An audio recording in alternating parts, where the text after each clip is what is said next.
Now, you know I've been known to sing a little bit, but I can't do Harry Belafonte this morning. But this song, Mute and Scorn, it captivated me, and I hope it can captivate you this morning. I've been mute and I've been scorned. Yes. Children, I've been mute and I've been scorned. Yes. Trying to make this journey all alone. You may talk about me sure as you please. Children, talk about me sure as you please. Your talk will never drive me down to my knees. Jesus died to set me free. Yes. Children, Jesus died to set me free. Nailed to that cross on Calvary. So church, if there's one thing that I don't like, there's one thing that I can't stand, there's one thing that I hate, it's being told to shut up. All right. I don't want to be told to shut up, and I don't like it when people tell other people to shut up. That's right. Think about it for a minute. Being told to be quiet. Being told to hush. Being told to not say another word. I find it to be such a put-down, church. I mean, I like to talk, okay? I understand that. But I'm grown. Come on. And that's not how you treat an adult. That's right. You might say that to a child, but I'd argue that you don't say that to an adult. There's a lot of control and power in shutting someone up, church. Yes. Like when a teacher that you respect, or maybe a principal that you fear, they walk into a noisy cafeteria. And just by walking into the room, their very presence brings the entire room to silence. That is power, church. That is control. Especially when you really want to say something. You're in the middle of a conversation. You're maybe in the middle of a laugh. You have to hold it.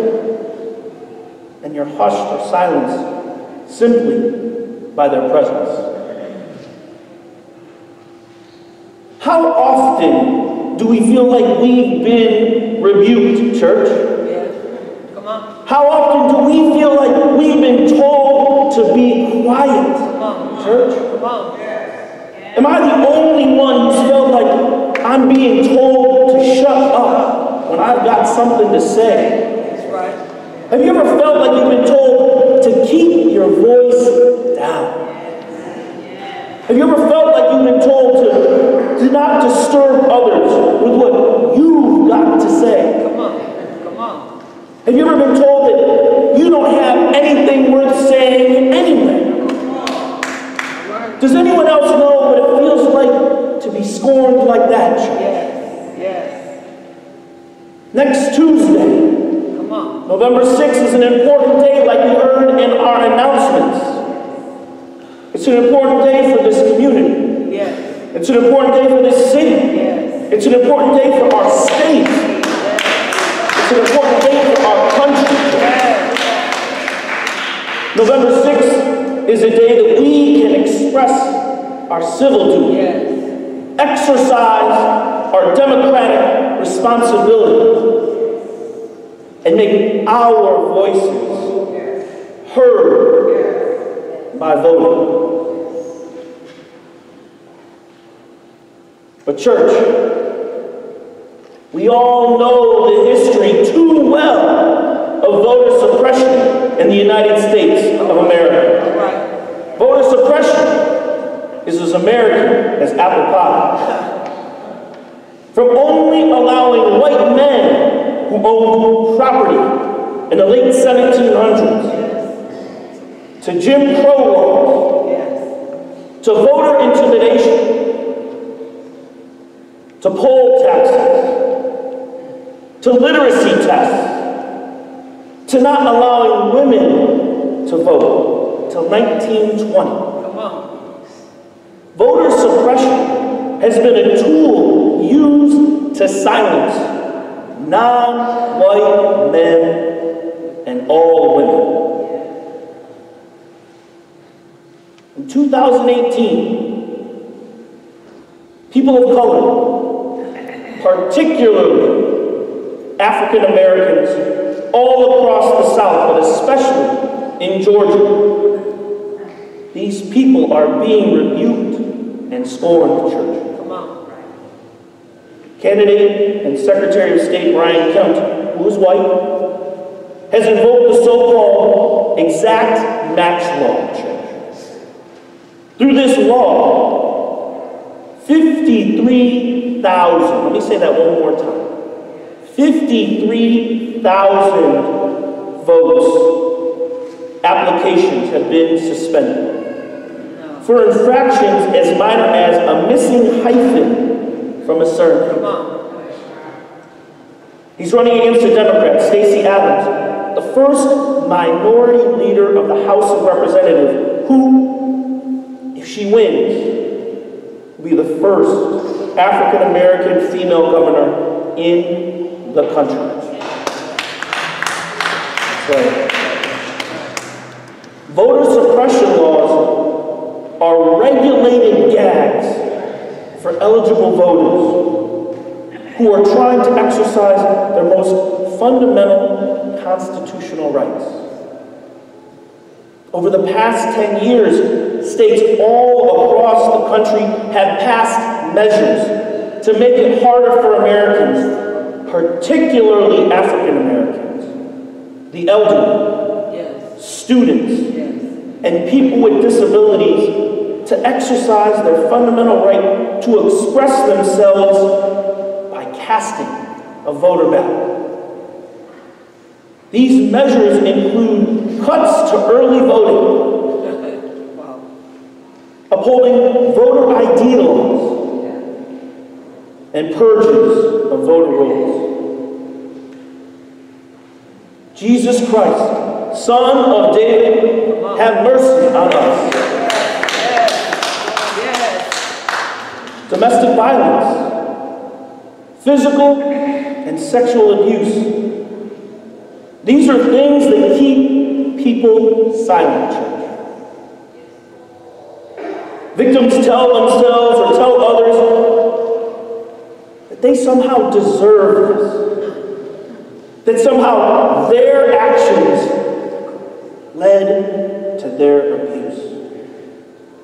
They tell themselves that it was my fault that it happened.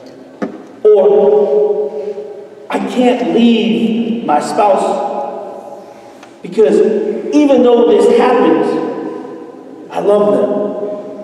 And they really do love me. These are at the heart of the scandal plaguing our Catholic Church right now. The abusers, or a bishop, acts with complete control and power over the victims, silencing them with violence or the threat of shame and guilt. Jesus Christ, Son of David, have mercy on us. Drug and alcohol abuse, substance abuse, church, that keeps people silent. Addicts often have a hard time admitting that they have a problem. They tell themselves, or they tell their family, or they tell their friends. Everybody needs to let off some steam. Everybody needs an outlet. So it's okay, it's okay, it's okay, it's okay. I'm in control, not the substance. The alcohol isn't in control. The drugs, they're not in control. And so we enable substance abuse to slowly kill ourselves or our loved ones. We silently watch them change and slip away. Jesus Christ, Son of David, have mercy on us. Church, the wisdom of the streets keeps us silent. You know this so-called wisdom, snitches get you stitches. Am I right, church? Come on. This mindset thinks we handle our business inside the family. This is what it means to be a true church, a true friend. According to a false sense of community and friendship, we begin to buy into that ride or die loyalty that warns you to believe that you shouldn't be a tattletale. That I didn't see nothing mindset silences us and others. Jesus Christ, Son of David, have mercy on us. Church, sometimes we are like blind Bartimaeus, and we are silenced.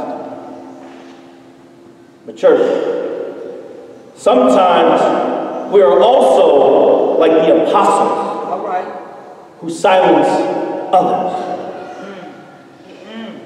We tell others to keep quiet. We tell others, or we tell ourselves, why speak out? It's too risky. Come on. We tell others, or we tell ourselves, why share our opinions? Then you might face rejection. The gunman at the Tree of Life congregation, a Jewish synagogue in Pittsburgh, just yesterday morning, where people, just like us, who are here this morning, gathered together to pray. This gunman repeatedly yelled hate-filled, anti-Semitic slurs as he murdered 11 people. He rebuked and scorned these, our innocent Jewish brothers and sisters, in the name of hate and bigotry and violence. The president, in his response to this hate crime, once again moved the focus from the attacker and placed blame on the victims. Further rebuking them and scorned them by saying, and I quote, if there was an armed guard inside the temple, they would have been able to stop it. Jesus Christ, Son of David, stop them. A domestic terrorist, a fanatical supporter of President Trump, mailed at least a dozen explosive packages over the last week, church, to silence people he thought were critical of the president. Silence them by killing them. All of the targets of this terrorist are regularly attacked by right-wing zealots. And this man put those hate-filled words into action. He did so by mailing these explosive devices to rebuke and scorn the intended victims. Jesus Christ, Son of David, stop them. As a result of all of this, church, we control others and we control ourselves. We shut others down and shut up other people. We keep it moving. We perpetuate the status quo because that's just easier to deal with, church. Come on, preacher. Even though the status quo isn't right, even though the status quo isn't just, even though the status quo demands death for some and lets others live.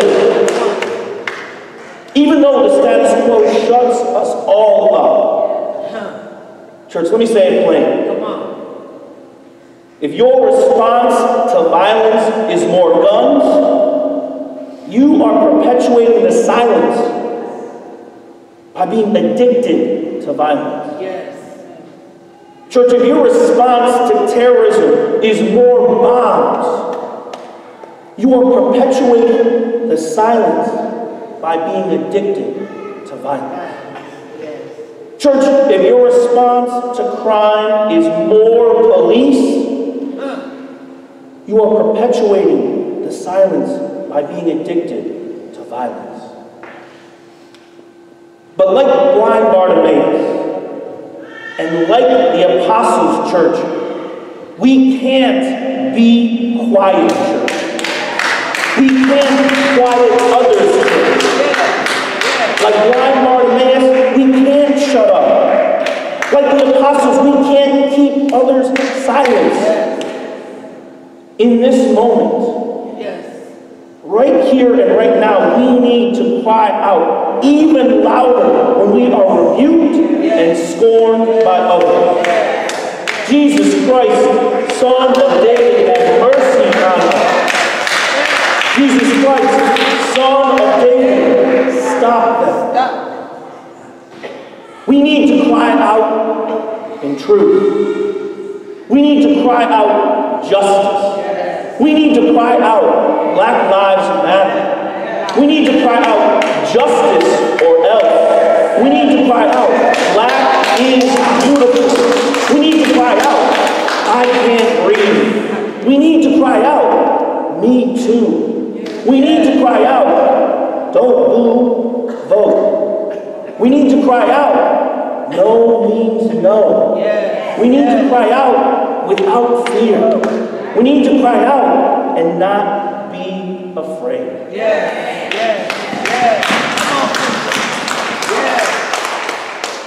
Church, we need to cry out because like blind Bartimaeus and like the Apostles, we are blessed children of God.